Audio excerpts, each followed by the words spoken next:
राधा रानी के शरीर पर छाले क्यों पड़ गए? पुराणों के अनुसार श्री कृष्ण के लिए ही देवी रुक्मिणी का जन्म हुआ था। उन्होंने मन ही मन श्री कृष्ण को अपना पति मान लिया था। तय कर लिया था कि वह कृष्ण से ही विवाह करेंगी। लेकिन जब भी सच्चे प्रेम की बात होती है, मन में राधा कृष्ण की तस्वीर उभर आता है। लेकिन राधा श्री कृष्ण की धर्मपत्नी नहीं बन पाई।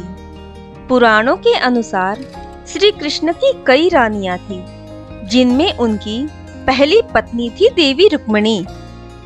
एक दिन रुक्मिणी जी ने भोजन के बाद श्री कृष्ण को दूध पीने को दिया।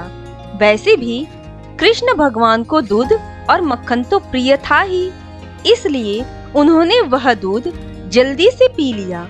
लेकिन दूध इतना गर्म था कि कृष्ण जी के हृदय में लगा और उनके श्रीमुख से निकला, हे राधे। यह सुनते ही रुक्मिणी जी बोली, प्रभु ऐसा क्या है राधा जी में जो आपकी हर सांस पर उनका ही नाम होता है? मैं भी तो आपसे अपार प्रेम करती हूँ, फिर भी आप हमें नहीं पुकारते। श्री कृष्ण ने कहा, देवी आप कभी राधा से मिली है? और मंद मंद मुस्कुराने लगी।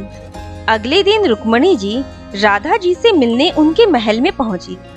राधा जी के कक्ष के बाहर अत्यंत खूबसूरत स्त्री को देखा और उनके मुख पर तेज होने के कारण उसने सोचा कि यही राधा जी है और उनके चरण छूने लगी।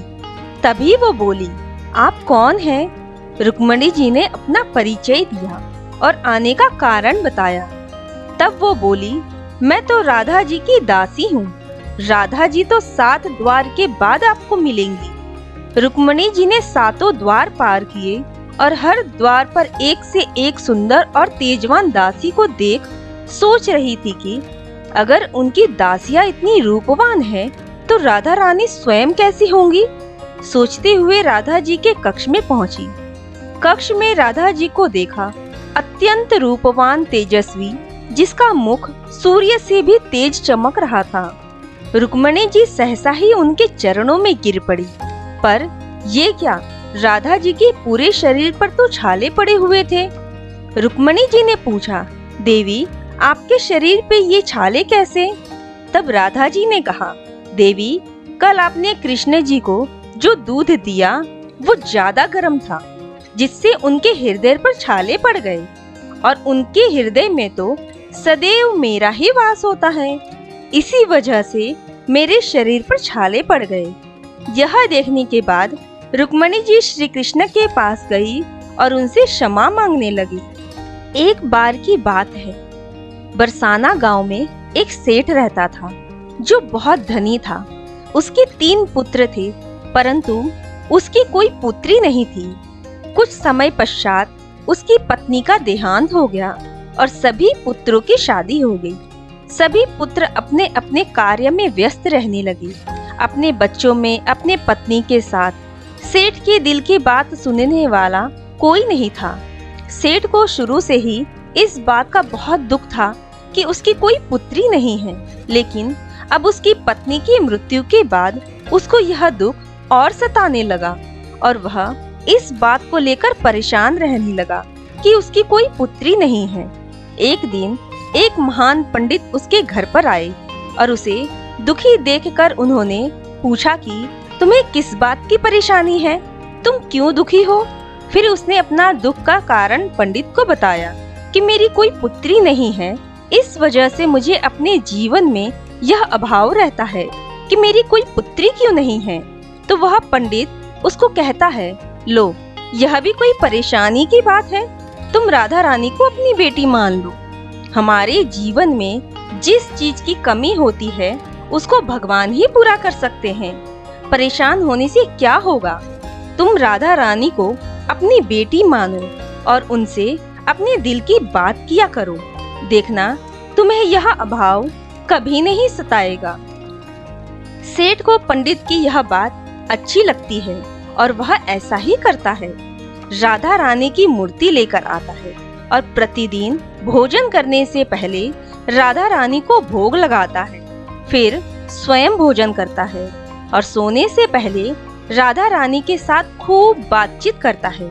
ऐसे ही करते करते वह दिल से राधा रानी को अपनी बेटी मानने लगा और वह भूल ही गया कि उसकी कोई बेटी नहीं है।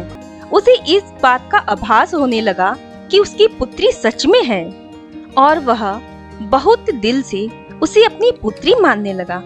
जब तक वह बात न करता, उसे भोजन न खिलाता, उसका मन ही नहीं लगता, और जब वह बात करता तो उसके मन को बहुत संतुष्टि मिलती, जैसे उसे पता ही नहीं क्या मिल गया हो। फिर एक दिन सेठ के घर पर एक चूड़ी बेचने वाली मनहारन आती थी और वह उसकी बहुओं को चूड़ियां पहनाकर जाती थी। एक दिन वह चूड़ी बेचने घर पर आई और उसने सेठ के बेटे की तीनों बहुओं को चूड़ी पहनाई। उसके साथ जब सेठ की बहुएं चूड़ी पहनकर चली गई तो उसके सामने एक और कन्या आई और उसने कहा कि मुझे भी चूड़ियां पहना दो। चूड़ी वाली ने सोचा कि शायद सेठ के घर पर कोई मेहमान आई है, तो उसने उसको भी चूड़ियां पहना दी।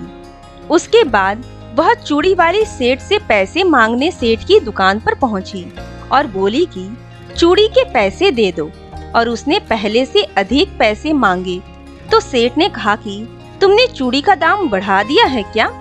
तो उसने कहा नहीं, मैंने चूड़ी का दाम तो नहीं बढ़ाया, परंतु आज मैं 4 को चूड़ी पहना कर आई हूँ। उसने कहा मेरे घर पर तो 3 ही बहुएं हैं। तो उसने कहा नहीं, मैंने आज 4 को चूड़ी पहनाई है।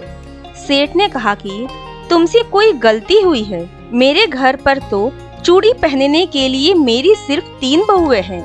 तो उसने 3 के पैसे चूड़ी वाली को दे दिए और चूड़ी वाली भी बिना कुछ कहे पैसे लेकर अपने घर चली गई।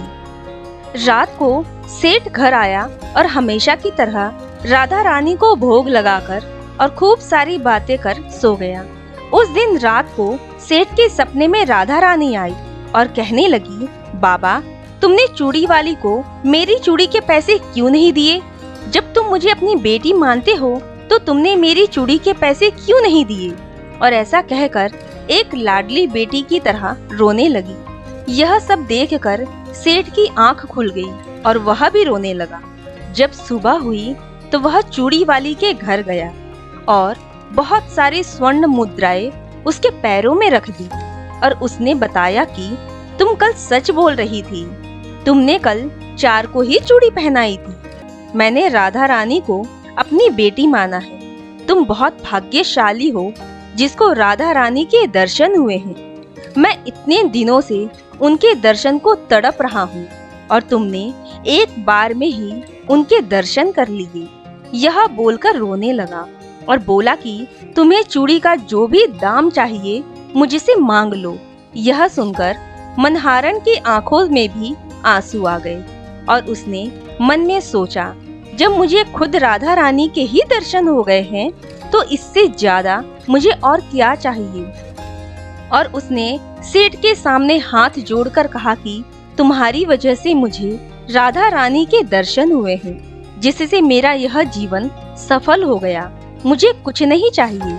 दोस्तों, आपने देखा कि जब हम भगवान को दिल से पुकारते हैं, उनकी पूजा अर्चना करते हैं, तो वह कैसे हमारे पास दौड़े चले आते हैं।